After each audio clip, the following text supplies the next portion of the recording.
Hi guys, and welcome back to my channel. I hope you guys all had a wonderful holidays and a great new year and are already kicking off this new year of reading to a great start. Today is going to be the December recap, which yes is a little bit late, but I had to read until the very last moment of 2022 so that I could get as many books as possible.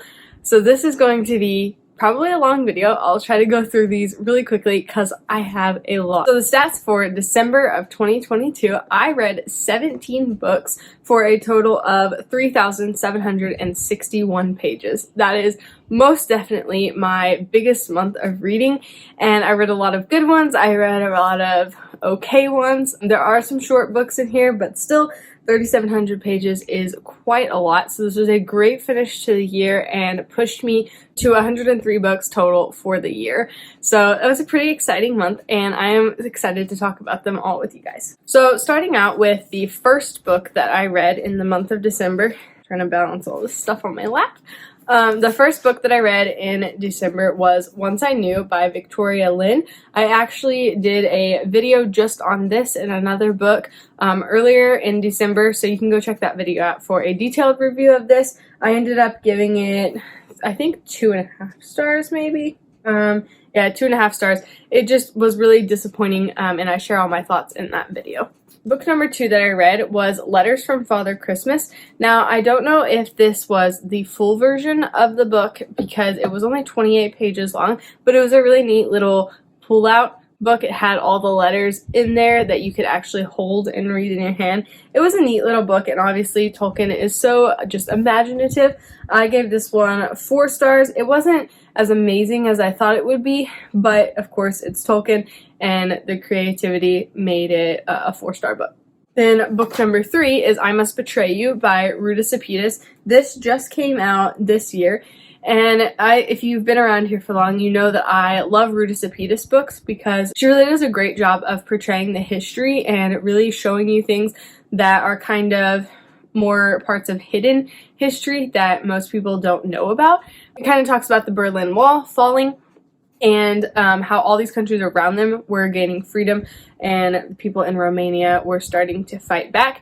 I don't know if this was common for the communist countries, but Romania, there was a lot of spying going on. Like, everyone was just spying on everyone else, whether they're in your family or they're your neighbor, that the government kind of knew everything, and that led to fear. It wasn't my favorite Ruta Sepetys books, but I definitely did learn stuff about Romania, and I know some people from Romania, so it was really neat to just learn about the culture and what it was like there. As far as the cleanliness goes, there was, I felt like, more kissing and attraction than in other Ruta Sepetys books that I've read. Even in Salt to the Sea, there was more of a relationship, whereas in this, I just felt like it was odd, and there was some violence and blood in it just because they were fighting back against the government, and there was shooting and soldiers coming in. So just be warned against that. And the next book is Behind the Act by Abigail Clare, and this actually was another one that I already did a video on. I gave this one 5 stars, absolutely loved it. It was an amazing modern Christian fiction book that you don't normally find, and I love the characters in there and would actually love to read a sequel, but if you want to see a full review of that book, you can go check out that video. Then Authentically Izzy by Pepper Basham. So a lot of booktubers and people on Instagram that I follow have been talking about this book, and people that normally would not read like romance books or anything have been talking about it. So I decided to just try it out, and it was on audiobook, so I thought that would be a good way to listen to it as I was driving around. I did end up giving this one 4 stars. It felt kind of like a Hallmark movie that was stretched out over an entire book, which I do love Hallmark movies, but it felt a little tedious at times because you know that they're going to end up together in the end, so it kind of just took a while to get to the point, but I did end up liking it. And what was funny is that I've never read an actual like romance book before, a book where the entire story is just revolving around their relationship. I read a lot of books that have the love story in there and marriage and all that, but this one was the first one I've ever read that was just about the relationship, which was kind of interesting. Like, I didn't expect that going into it. And it was, as promised, delightfully bookish. There were so many references to books, especially to Lord of the Rings, which I thought was just so cool. And I love that. So the story is written in letter form. They meet online and they write emails back and forth to each other, and then they end up visiting each other. But just the relationship that they built over email, not having seen each other, but actually getting to know each other's hearts and what each other liked and their thoughts on things. I thought that was just a really neat way to get to know someone before you actually meet them in person.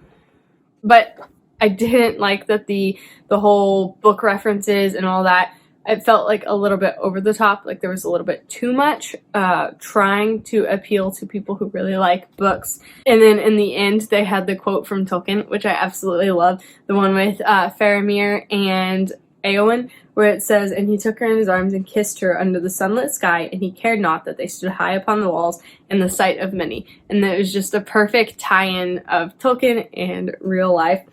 The love interest in the book was a little bit too perfect, which kind of, I was like, you don't like watching the Hallmark movies or whatever, where the guy is just like the most perfect guy ever, and he likes everything that you like, and he takes care of you perfectly. That was kind of annoying, but Izzy's brother, Luke, was amazing, and he was so sarcastic and funny. He was a very minor character, but it was really great to see him in there. Yeah, so I really did like the relationship in there and how it was based off of a friendship and off of letters, but I didn't necessarily love it, and I wouldn't be reading it again, and I don't think I would even read anything else by that author because it was just too Hallmarkish and not much of another point besides that.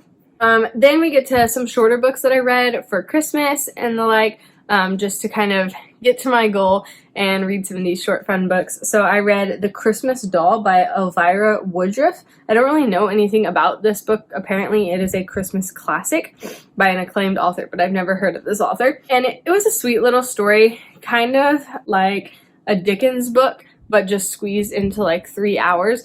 It, the coming from a workhouse, escaping, living on the streets, and then finding hope. And I don't know, it's just a sweet story of two sisters. I gave it 4 stars. It was pretty good and had a good ending. It wasn't like anything amazing like The Christmas Hirelings. I think I like that a lot better, but this still was just a sweet book that felt like a classic. Then this book that a lot of people have also been talking about on YouTube and Instagram, The Last Christmas in Paris by Hazel Gaynor and Heather Webb. So this book solidified my love for letters and getting to know someone over correspondence, because this is written in letter form in World War I. So that was one point that I really liked about this book, is it's about World War I rather than World War II, that it feels like all the historical fiction is written.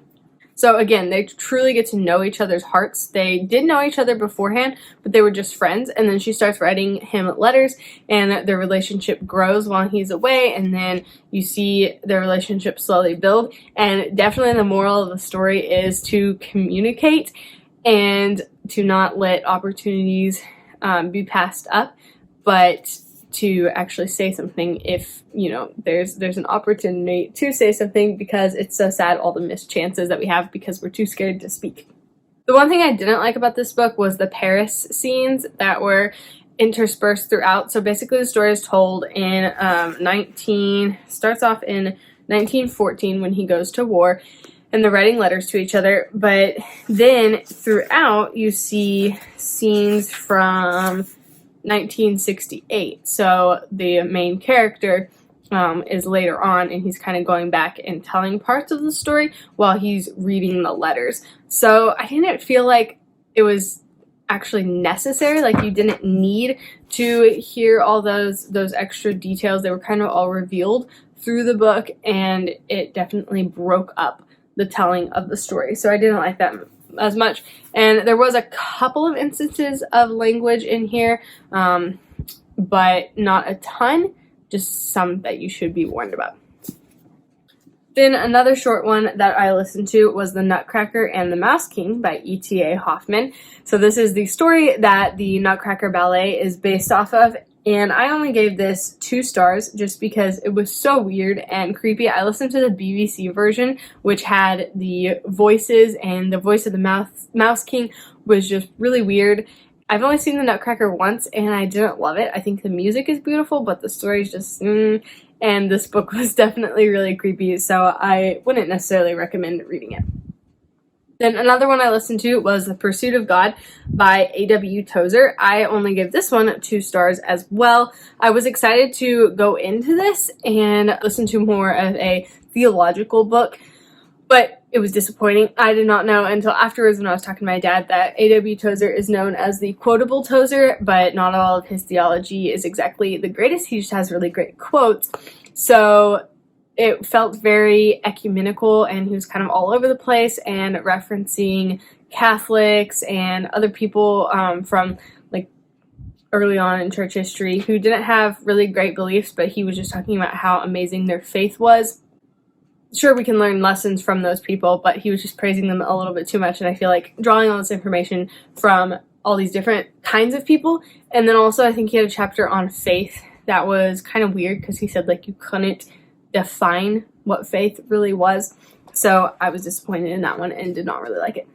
Another short one I listened to for Christmas was The Gift of the Magi by O. Henry. I had read this before, but it is a sweet little short story about 2 people who give up what they value the most to get a gift for the other person. It's a married couple, and it's sweet, but also really a disappointing story because it's really annoying when people do that. And like, she sells her hair to get him a watch chain to go with his watch that he loves, but then he sells his watch so that he can get her some clips to go in her hair. And so then the end of the story is just that neither one of them have the things that the gift is for, and they have each other, which is sweet, but also like really sad. I did end up giving that 4 stars though. Alright, then a family read aloud that we finished at the end of the year, On the Edge of the Dark Sea of Darkness by Andrew Peterson. I believe I've talked about this in a couple other videos on my channel, but this is one of the great book series for kids to read. It is a Christian fantasy series, and while there's not explicit Christianity in it, you know that it is from a Christian worldview. There's not really any magic in this one. I think there is in the later books. No magic or ghost or anything like that. It can get a little bit scary at times, but I think it's just a really fun book, and this one might be like the worst of the series just because you have to get further on in the series to get into it, and they get better as you go on. But I did enjoy this one and gave it 4 stars, and it was a fun read aloud to do. And there are shows that they just started making based off these books, so that's really fun. Then my Christmas Advent book for this year. I've never done an Advent book, and I really wanted to be able to study something leading up to Christmas to really remind me of the reason for Christmas. So I picked up the Dawn of Redeeming Grace by Sinclair Ferguson in our church bookstore.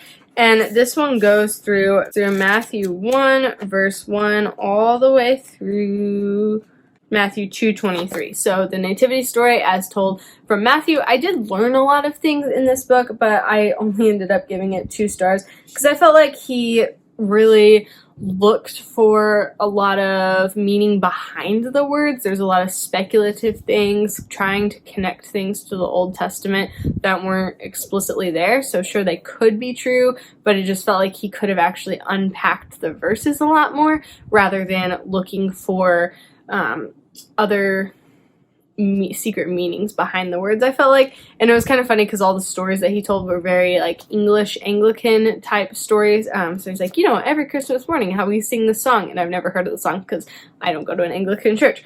But I won't be reading this one again, which is sad. It's so pretty and I like it. Maybe I'll try his other book that he wrote next year, but I would not recommend this book because I would want it to go more theological. Then I read Salt to the Sea by Ruta Sepetys. I've had this one on my shelf a little while, and so now I have read all of Ruta Sepetys' books except Out of the Easy, which I did not like and did not want to finish. This one I gave 4 stars. I really enjoyed it. Like, in the beginning, it was really slow, so that's why I only gave it 4 instead of 5, but by the end, I was very invested in the story and really liked it. It was really interesting. So it's about the Wilhelm Gustloff, which is a ship that the Germans had, and the people of Germany were fleeing up to the coast because the Russians were coming in as the Allies were defeating Germany in World War II, and the Russians are part of the Allies, but they're pushing the Germans out and going around and just destroying homes and villages and attacking people. And so you have this moral conflict as you're reading through it, because you know that the Germans were the bad guys in World War I, or World War II, but then the Russians are the Allies, the good guys. But then after the war, right, Russia, it becomes very evil, or is very evil, but then we see it as evil and kind of split from them after World War II. So that was just a really interesting perspective to see that, yes, the Allies ended World War II, and they won against Germany, but not all the things that were done to win the war were good and moral. So it was an interesting just way to make me think about really who, were you rooting for in this time. But it was a really sad book to read and a tragedy, but it did have a happy ending. I would definitely recommend this book because there's so much history that I feel like I need to go learn now after reading this book, because it talks about the Amber Room, a whole room in France made out of amber, and it just disappeared during World War II and no one knows where it is. And then the Wilhelm Gustloff, learning about that was amazing because it was a tragedy bigger than the Titanic. And then in the back, she has all these interviews about the divers who went to go see the wreck in the middle of the ocean. And so you get to learn all these interesting facts, and I really enjoyed this book. Whew, almost there. Okay, don't laugh at me. My goal was 100 books, and so I did not add this to get to 100 because I read other big books, but I did spend my time reading it, so I thought, why not count it? Curious George Goes to the Movies. If you have little kids and you want to read Curious George to them, definitely a good book. I gave it 4 stars. It was enjoyable to read to my sister. Then a couple of Susan Heck books. I read A Call to Discipleship by Susan Heck. This is a little 45-page booklet on what is discipleship, what should we teach in discipleship, how do we do it. I actually really enjoyed this. I gave it 5 stars, and I really enjoyed just what it taught about what discipleship was and how we as women should act and how the older women should be teaching the younger women. It was convicting to me to be a good example and to be someone that others can look up to, and also just to be looking for someone to disciple me, knowing what to look for in their lives and how they are living out these commands in scripture. So I learned a lot in this book and really liked it. And then I read this one, which is just 25 pages. It's not even in Goodreads. It's such a short little booklet. It's Speaking the Truth in a Post-Truth World, or Speaking the Truth in Love. And it's just about how we need to speak the truth and we need to confront people even whenever it's difficult. And how do we even do that? What is speaking the truth in love? This was a pretty good one, but definitely not as good. It wasn't as well developed, I felt like, and not a lot of new stuff that I learned. Almost done. Silas Marner by George Eliot. I started out listening to this one, and then I ended up finishing it on New Year's Eve when I was staying up till midnight. I read the last 40 pages. I gave it 4 stars, although it was sad and there were some disappointing things. I didn't like the ending that much. I was hoping for a happier ending. It definitely transported me just to classics, and the world that classics build is just so good, and it reminded me a lot of Middlemarch, which I did like a lot. And there was a marriage in here that was just so beautiful. Somehow George Eliot just always writes such good, beautiful marriages. So I would recommend reading this one, even though there are a lot of sad parts in it. It is still a good classic. I won't necessarily be reading it again, but it should definitely go on the shelf of classics. And then the last one that I read, which actually my friend already borrowed from me to read, is The Swan House by Elizabeth Musser. So I think this is my 3rd Elizabeth Musser to read. It's still not as good as the first one I read. I gave it 4 stars, but this one was really interesting. It's set in Atlanta in the 1960s, so a lot of her books are set in Atlanta or France. And there was a plane crash in, I think, 1961. Of a bunch of Atlantans were on this tour of Europe, and they were leaving Paris, and the plane just crashed into the runway. And so it was a really sad tragedy. And so it's about a child of one of the people who died in that plane crash and how that changes her life and shapes her life. There's a little bit of a mystery to it, of figuring out what was going on with her mother, who her mother was. It talks a lot about depression and going to rest houses, basically, for depression. I didn't like that there was a lot of faith in this. Also, the main character is going down into the poor parts of Atlanta and serving the spaghetti meals to the largely black community down there who is very poor. And so it was just really interesting to see the different perspectives of a rich white girl in the 60s and going to like the dinner clubs and everything, which is something I can't even like conceptualize, like going to a fancy dinner club like that, and there's so many floors and all those decorations and just that rich society, but then seeing the people who are so poor and there's violence and there's teenage pregnancies and just all that. So it was two very different worlds, and the main character is trying to fit those together. And also there's all the racial issues and the civil rights movement going on at that time. So there was just a lot of history that made you think in there. There was a lot of faith, and a lot of stuff happens in a church, and she becomes a believer, and there's other conversions in the book. However, the book was entirely about faith and had nothing to do with repentance, which was really disappointing to me. I kept waiting for sin to be mentioned, for someone to realize that they were just broken over their sin and turn to Jesus, but instead it was a lot of, there's all this bad stuff happening in the world, there's evil people, there's people in poverty, there's people who are dying that we know, so we need to turn to Jesus and cling to him, which, yes, as a believer we have that hope, but we shouldn't be thinking necessarily of that whenever we are saved, just looking for comfort and for some way for our problems to be fixed. It should have mentioned more of sin and repentance, and that's why she was turning to Christ, and then she felt the comfort of it. So that was kind of sad. Also, the love triangle kept me guessing throughout the whole book, and that was like, wow, there was a lot of tension there, like, what if she picks the wrong person? But it was really good and really well written. The beginning took a bit to get into just because it's told like an old lady telling the story of her childhood. But once you really get into the writing, then you feel like someone's telling you a story and you're really into the story. So I did like that one, and I'm excited to read some more for books that I have on my shelf. So there is all 17 books I read in the month of December, and that is a wrap on 2022, and now we can start reading for 2023. I hope you guys enjoyed this video, and I look forward to seeing you guys next week. Bye!